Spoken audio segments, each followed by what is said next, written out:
സല്ലല്ലാഹു അലാ മുഹമ്മദ് സല്ലല്ലാഹു അലൈഹി വസല്ലം. ആ സുന്നത്ത് തള്ളപ്പെടാൻ ഒരിക്കലും ഒരു നിഷിദ്ധമായ മാർഗങ്ങളും അരങ്ങേറിക്കൂടാ.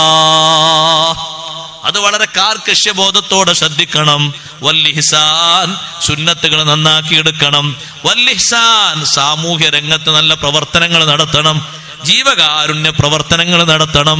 ഇന്നല്ലാഹ കതബൽ ഇഹ്സാന ഫീ കുല്ലി ഷൈ, എല്ലാ കാര്യങ്ങളിലും അല്ലാഹു നന്മ കണക്കാക്കിയിട്ടുണ്ട്. എല്ലാ ജീവികളോടും നന്മ ചെയ്യണം, എല്ലാ സൃഷ്ടിജാലങ്ങളോടും ഗുണം ചെയ്യണം. നിങ്ങൾ കണ്ടില്ലേ, കുറച്ചു മുമ്പ് അനുസരിക്കാത്ത ഒരു നായയെ ഒരാൾ വാഹനത്തിന്റെ പിറകിൽ കെട്ടി വലിച്ച് കുറെ ദൂരം അങ്ങ് സഞ്ചരിച്ചു. ആ നായന്റെ ശരീരമാകെ മുറിയായി പോയി. അത് ക്രൂരതയാണ്. ആ നായയോടും ഒരു ഇഹ്സാൻ ചെയ്യേണ്ടതുണ്ട്. അയൽവക്കത്തിലെ വീട്ടിലെ കോഴി നമ്മളെ വീട്ടിലെ കോഴിക്ക് വിളമ്പി വെച്ച ബറ്റച്ചോറിൽ നിന്ന്, ധാന്യത്തിൽ നിന്ന് വന്ന് കൊത്തി തിന്നുന്ന നേരത്ത് അതിനെ കല്ലുകൊണ്ട് എറിയണ്ട, ആട്ടി ഓടിക്കണ്ട. നല്ല നീയത്തോടെയാണോ ആ ഭക്ഷണം കൊടുക്കുന്നത്, അല്ലാഹു സ്വതക്കയുടെ കൂലി തരുന്നു.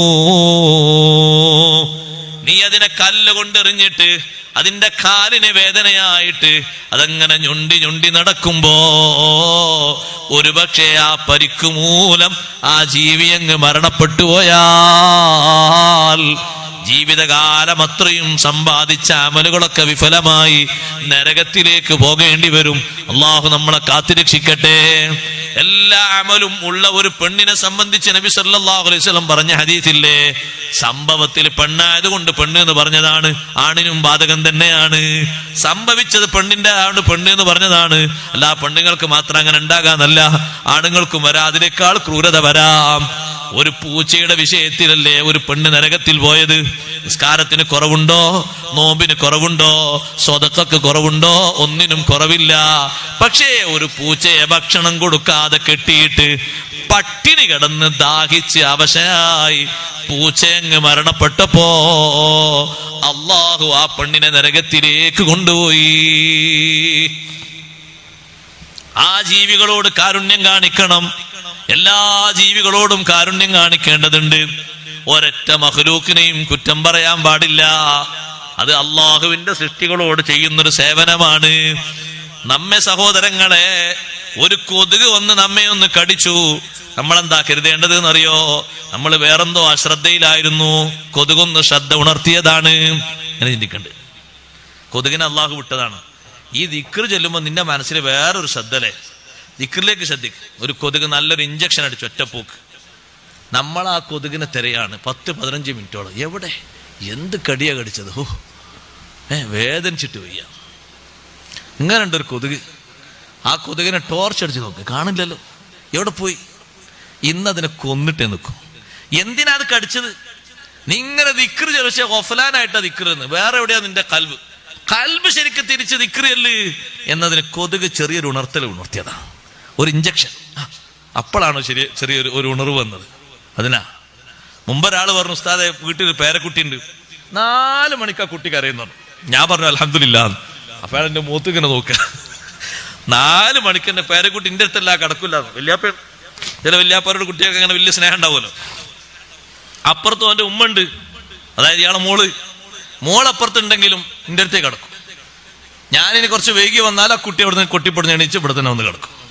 4 മണി ആ കുട്ടി കീ എന്നൊക്കെ കരയാൻ തുടങ്ങും. അപ്പൊ ഞാൻ പറഞ്ഞു, ആ കുട്ടിനെ കൊണ്ട് അല്ലാഹു ഒക്കെ വലിയ വർക്കത്താ ചെയ്തത്. 4 മണിക്ക് എണീച്ച് നിസ്കരിക്കണം, ദ്വാരക്കണം, ഖുർആൻ ഓതണം. അതിനാണ് ആ കുട്ടി ഉണർത്തുന്നത് അല്ലേ? നമുക്കൊക്കെ ഒരു പ്രതികൂല സാക്ഷി ആഖിറത്തിൽ വരും. 4-4:30 കൂകുന്ന കോഴിക്കളെ കണ്ടിട്ടുണ്ടോ, കേട്ടിട്ടുണ്ടോ സഹോദരങ്ങളെ? അള്ളാഹുവിന്റെ സൃഷ്ടിയല്ലേ അത്, വലിയ ബറക്കത്തുള്ള ജീവിയല്ലേ ആ കോഴി. അത കോഴിയുടെ തസ്ബീഹാണ്. ബുദ്ധിയുള്ള മനുഷ്യരെ കോഴി ഉണർത്തുകയാണ്. തക്ലീഫില്ലാത്ത ഞങ്ങളൊക്കെ തസ്ബീഹ് ചൊല്ലുന്നുണ്ട്. നിങ്ങളിപ്പോഴും ഉറക്കത്തിലാണോ? ഒരു തവണയാണോ കോഴി കൂകുന്നത്?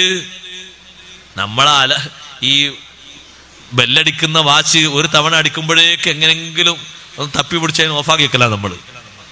കോഴി കുറെ നേരം കൂടിയാൽ ആൾക്കാർ പറയൂ ആ കോഴിക്കെന്തോ കേടുണ്ട്, ഇന്ന് അതിനെ അറക്കണം. ഒരു കേടുമില്ല, അതാ കുടുംബക്കാരെ വിളിച്ചുണർത്തുകയാണ്. ഞാൻ നേരത്തെ എണീറ്റിട്ടുണ്ട്, ആകാശത്തിലെ കോഴിയുടെ തസ്ബീഹ് കേട്ടിട്ട് ഞാൻ തസ്ബീഹ് ചൊല്ലിയിട്ടുണ്ട്. മലക്കുകളുടെ തസ്ബീഹും കോഴിയുടെ തസ്ബീഹും കേട്ട് തസ്ബീഹ് ചൊല്ലിയിട്ടുണ്ട്. നിങ്ങളിപ്പോഴും എണീറ്റിട്ടില്ലേ? തക്ലീഫുള്ള മുക്കല്ലഫീങ്ങളായ കൽപ്പനയുള്ള നിങ്ങൾ ഇപ്പോഴും ഉറങ്ങാണോ എന്ന് കോഴി ഇങ്ങനെ ആവർത്തിച്ച് ചോദിക്കുന്നു. ആ ചോദ്യം നമ്മുടെ എല്ലാവരുടെയും മനസ്സിലേക്ക്, കാതിലേക്ക് വരുന്നു. സുബ്ഹാനല്ലാഹ്. അതുകൊണ്ട് തന്നെ കോഴിക്ക് വലിയ ബഹുമാനമാണ്. നിങ്ങൾ കണ്ടില്ലേ, ആടിന് വലിയ ബഹുമാനമാണ്. എത്ര നേരത്തെ ആ ആട് എഴുന്നേറ്റ് അങ്ങനെ നിൽക്കുന്നത്. ആ നൃത്തം ആടിന്റെ തസ്ബീഹാണ്. സുബ്ഹി ഖളാകുന്നതിന്റെ മുമ്പ് ശബ്ദമുണ്ടാക്കി പക്ഷികൾ പറക്കുന്നത് കണ്ടിട്ടില്ലേ? അതതിന്റെ തസ്ബീഹാണ്. ഇതൊക്കെ നിർവഹിക്കുമ്പോഴും മനുഷ്യരായ സൗകര്യങ്ങൾ അല്ലാഹു ഏറെ തന്നത് ഉപയോഗിക്കുന്ന സ്വർഗീയമായ സുഖങ്ങളിൽ ജീവിക്കുന്ന നമ്മൾ ഉണർവിലല്ലേ, അശ്രദ്ധയിലാണോ?